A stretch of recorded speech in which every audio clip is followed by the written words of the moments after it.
Pablo Picasso is perhaps the most recognizable and revered of the 20th century artists. During his life, he hoarded his own work, and by the time of his death, his personal collection numbered more than 70,000 artworks, dating back from his earliest years. But managing the collection has proved as challenging as the artist himself.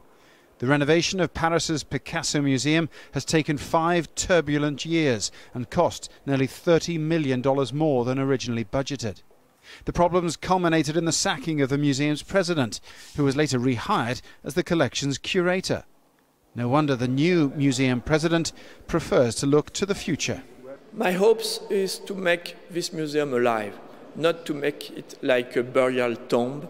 It's very dangerous for a monographic museum to be like a tomb. I think this museum should be alive, should be a place where people are happy, and that's my main task during the next 5 years.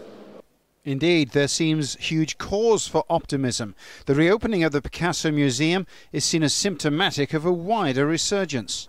In the same way that Pablo Picasso managed to amass a huge collection of his own private works, so Paris's art collectors have tended to own discreetly behind closed doors.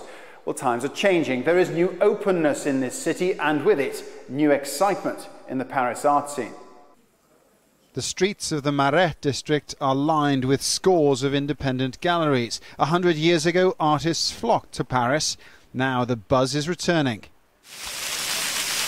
Another flagship project opened in the French capital this autumn is the Louis Vuitton Foundation's daring new Frank Gehry-designed museum and gallery space, commissioned by Bernard Arnault, the French billionaire. The Paris scene, recently overshadowed by places like New York, Los Angeles, Tokyo and the Middle East, is once again exciting. You have a climate here which is very favorable for contemporary artists, and the city shows this commitment and not only shows this on a kind of public sector, but also at the private sector, what Mr. Arnault is doing. And I think we are lucky to be here in Paris. And as dealers and galleries search for new talent, the biggest beneficiaries could be the artists themselves. Paul Brennan, Al Jazeera, Paris.